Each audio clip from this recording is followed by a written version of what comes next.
Magandang araw mga kaibigan. At sa pagkakataong ito, meron po akong handog na video sa inyo kung saan may babanatan tayo na isa na namang masasabi kong patawang pagtuturo na may kinalaman po sa ating katuruan patungkol sa All Souls Day. Kung saan sinasabi nila na ang All Souls Day daw at ang All Saints Day doktrina daw ng demonyo. Totoo ba na ang All Saints Day at ang All Souls Day doktrina ng demonyo? O isa lamang itong etyos? Etyos. Alam mo yung etyos? Ito ay isang mga chismis. Yan ang ating pag-uusapan sa araw na ito. Nawa po ay samahan niyo po ako sa episode ito. At sa mga bago pa po sa akin channel, please po don't forget to hit the subscribe button at ang notification bell para maging notified kayo sa bawat video na ilalabas ko sa channel na ito. Kaya wala po natin patagalin, simulan na po natin.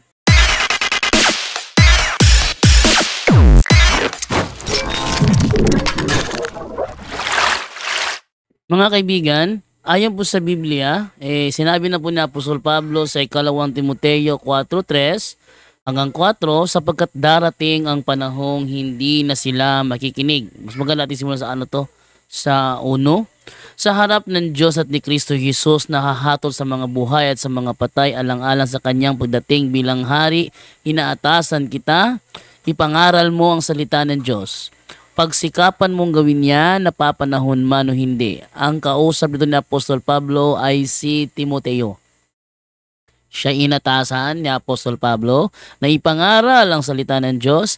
Pagsikapan niyang gawin sa napapanahon man o hindi, himukin niya at sabihin sa mga tao at palakasin ang kanilang loob sa pamamagitan ng matyagang pagtuturo. Bakit inutos ni Apostol Pablo to kay Timoteo? Kasi alam ni Apostol Pablo na darating ang panahong hindi na sila makikinig sa wastong katuruan. Sa halip, susundin nila ang kanilang hilig. Maghahanap sila ng mga tagapagturo na walang ituturo kundi ang ibig lamang nilang marinig. Ngunit hindi na sila makikinig sa katotohanan. Sa halip ay ibabaling ang kanilang pansin sa mga chismis. Ano daw? Saan na ibabaling? Sa mga chismosa. Sa mga chismoso.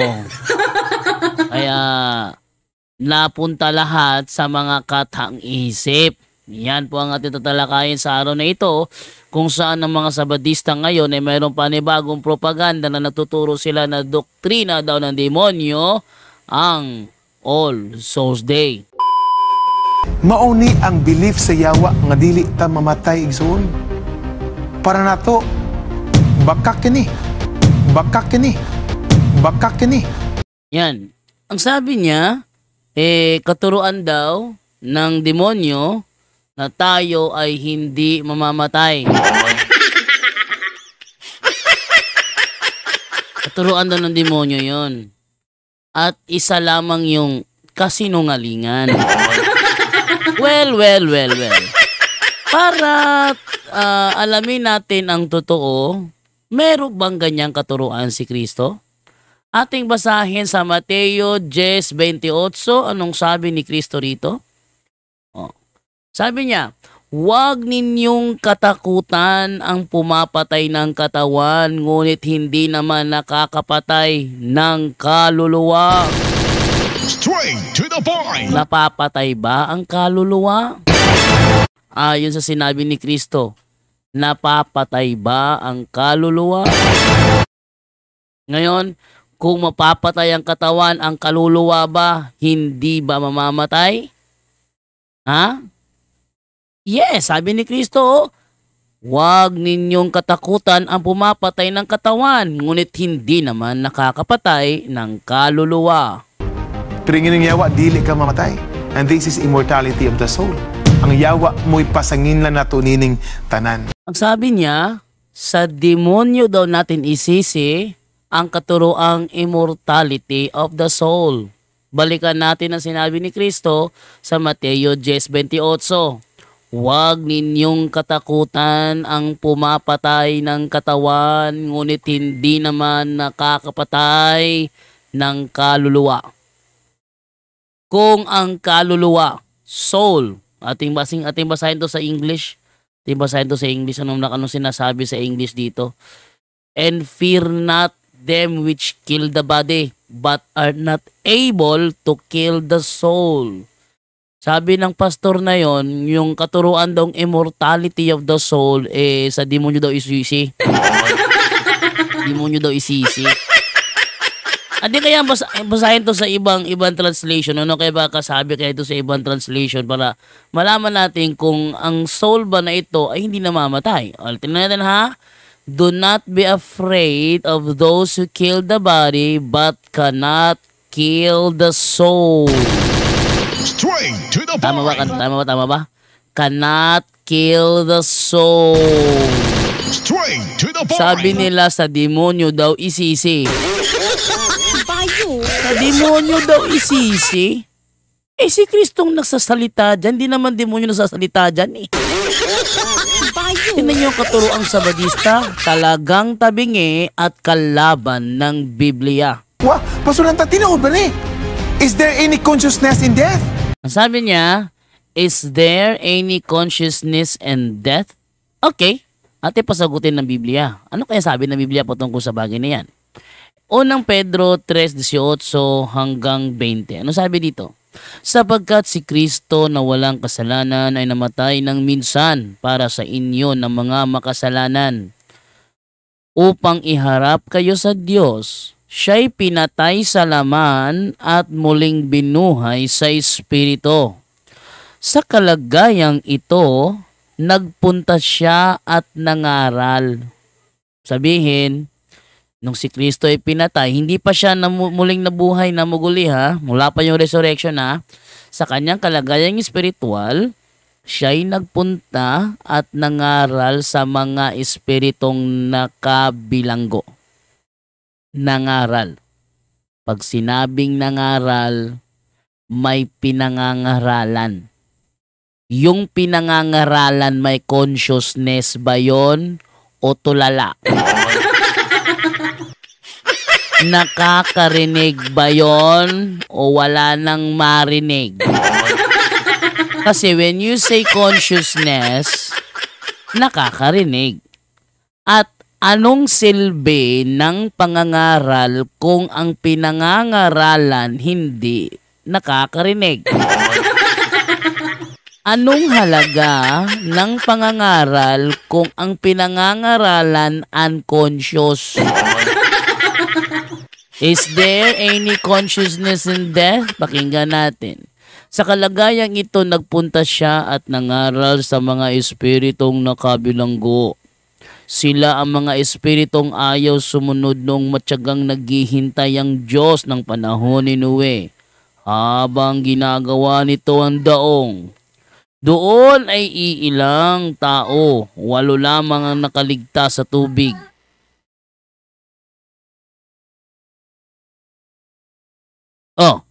Meron bang katuruan si Kristo patungkol sa bagay na ito? Si Kristo kaya tanungin kaya natin ating puntahan sa 16:19 ng Lucas. May isang mayamang laging nakasuot ng mamahaling damit at saganang-sagana sa pagkain araw-araw. May isa namang pulubing nagngangalang Lazaro na tadtad ng sugat sa katawan at nakahiga sa may pintuan ng mayaman. Sa hangad na matagpuan man lamang ng mga mumong nahuhulog mula sa hapag ng mayaman at dooy nilalapitan siya ng mga aso at dinidilaan ng kanyang mga sugat. Namatay ang pulubi at siya dinala ng mga anghel sa piling ni Abraham. Namatay ang pulubi. Ang tanong, is there any consciousness after death? Namatay rin ang mayaman at inilibing. Ang tanong, is there any consciousness in death?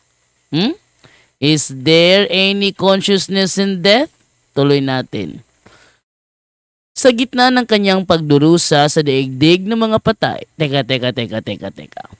Nagdurusa sa daigdig ng mga patay? Paano magdurusa ang walang conscious?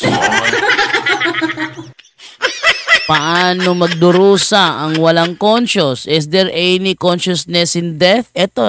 Patay sila nito Ba't nagdurusa? Ba't nagdurusa? Natanaw ng mayaman si Lazaro sa piling ni... Ba't siya nakakatanaw kung ang conscious siya? Mga sabadingding, sagutin nyo ito. Bakit natatanaw ng mayaman si Lazaro kung there's no consciousness in death? How come? How come natatanaw niya? Hindi ba katuruan nyo, there's no immortality of the soul? How come natatanaw niya? Si Lazaro sa piling ni Abraham. Kaya't sumigaw siya. Sumigaw.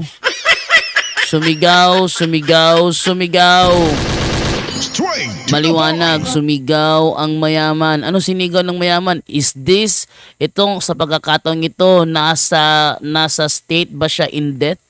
Patay ba siya nang mangyari ito? Sabi, Amang Abraham, maawa po kayo sa akin. Utusan po ninyo si Lazaro na isawsaw sa tubig ang dulo ng kanyang daliri at basain ang aking dila dahil ako'y naghihirap sa apoy na ito. Ngunit sumagot si Abraham, anak, alalahanin mong nagpapasasa ka sa buhay nung ikaw ay nasa lupa at si Lazaro naman ay nagtiis ng kahirapan. Subalit ngayon ay inaaliw siya rito samantalang ikaw ay naman nagduros sa riyan. Bukod dito, may malaking bangin. May malaking bangin sa pagitan natin. Kaya't ang mga naririto ay hindi makakapunta dyan at ang mga naririyan ay hindi makakapunta rito. Ngunit sinabi ng mayaman, kung gayon po, Amang Abraham, ipinapakiusap kong papuntahin na lamang ninyo si Lazaro sa bahay ng aking ama.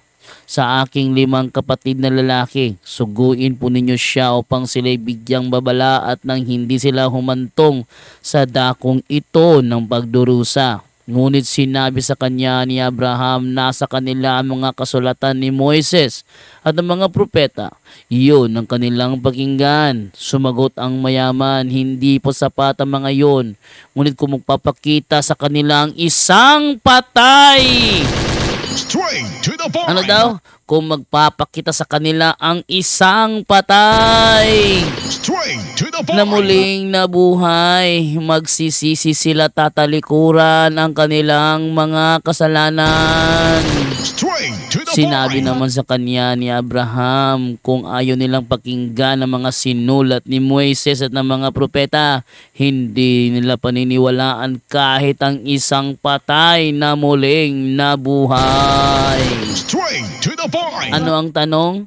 Is there any consciousness in death? Ang Biblia na ang sumasagot. Ang Biblia na. Soul ba ang nagsasalita dyan? Yes, it is a soul.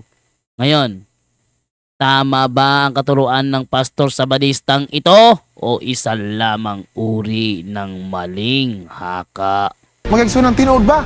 Nga ang naong nangamatay, makadungog pa. Ang taong nangamatay, makaila pa. Magigsunan, let's pamina mo. I-share gyapon Dili po na hintanan. I-share magigsunan. Kito bago na ginipasunang tayo kaning mga very controversial nga mga understanding nga mali. Ang yabang ng taong to, sarap batukan. Sasagutin ni pastor ang mga understanding na mali. Sino paniniwalaan nyo? Yang pastor na yan o ang Biblia mismong binabasa ko? Sasagutin daw niya. Sa akin, ang Biblia pinapasagot ko. Pwede rin ang iglesia pasagutin, pero hindi ganyan. Siya lang sasagot? Hindi mo naman. Sino bang mas matalino? Ikaw o si Apostol Pablo? Ikaw o si Lucas? Ikaw o ang mga apostol? Matindi ka rin Masyadong mahangin sa utak. Magigsunang tinuod ba? Nga ang naong nangamatay, makadungog pa. Ang pangit naman pakinggan. Hindi na nga magandang tingnan, pangit pang pakinggan. Sabi niya, ang mga namatay ba ay makakarinig pa ba? Makakarinig pa ba? Eh di ating balikan ng basa sa 16:24 ng Lucas. Ano ang sabi dito? Kaya't sumigaw siya. Sino ang sumigaw? Ang patay na mayaman. Ano ang sinigaw ng mayamang namatay? Amang Abraham, maawa po kayo sa akin. Utusan po ninyo si Lazaro na isawsaw sa tubig ang dulo ng kanyang daliri at basain ang aking dila. Dahil ako'y naghihirap sa apoy na ito. Ngunit sumagot si Abraham. Si Abraham sumagot. Hindi ba patay si Abraham? Akala ko ba ang patay para sa mga Sabadista ay hindi nakakarinig? Si Abraham nakarinig.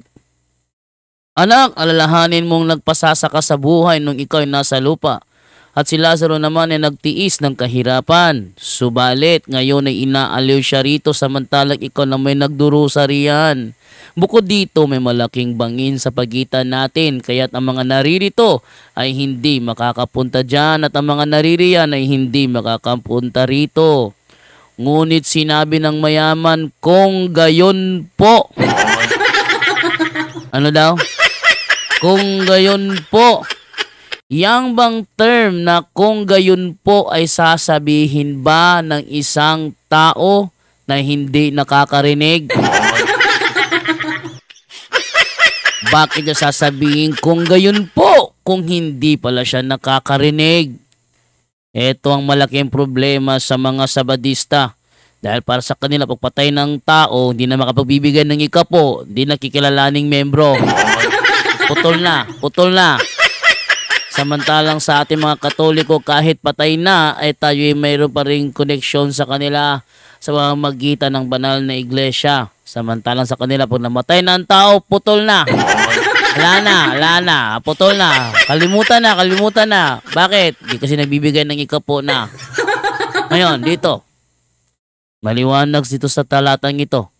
Sabi ng mayaman, kung gayon po amang Abraham, nakakarinig ba? Nakakarinig ba? Ang tanong niya, ang mga patay ba makakarinig pa ba? Ang sagot ng Biblia mismo, nakakarinig ang bayamang namatay nung sumagot sa kanya si Abraham. Ang tao na namatay, makaila pa? Ang sama talaga niyang tingnan. Ano daw? Ang mga namatay ba? Makakakilala pa ba? Makakakilala pa ba? Sa tingin nyo, makakakilala pa ba? Pasagutin natin si Kristo mismo gamit ang Biblia. Anong sinabi ni Kristo sa 16:23 ng Lucas? Sa gitna ng kanyang pagdurusa, sino ang nagdurusa? Yung namatay na mayaman.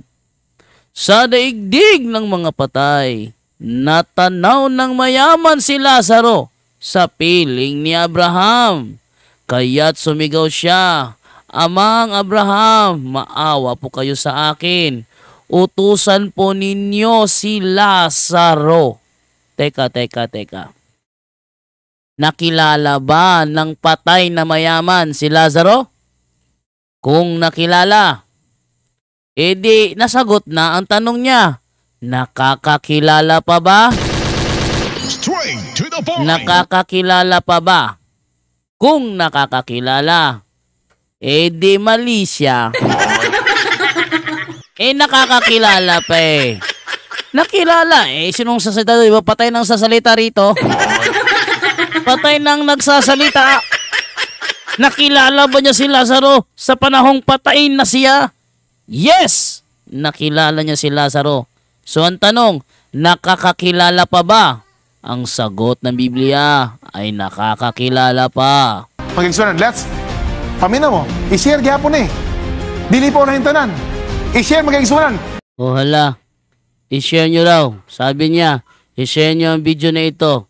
I-share nyo sapagkat sa video ito, ating binisto lahat ng kanyang mga panloloko. So, abangan po ninyo mga kaibigan sa mga darating na araw, yung iba pang mga tatalakayan niya sa video na ito, ating bubueltahan. Ano? Hihirit ka pa? Bisto ka na. Simula pa lang, bisto ka na eh. Huwag ka nang humirit pa. Kaya, i-share nyo ang video na ito sapagkat ating bubeltahan ang kanyang mga panluloko. Dito lamang sa Straight to the Point. Straight to the point. Live on the spot. On the spot.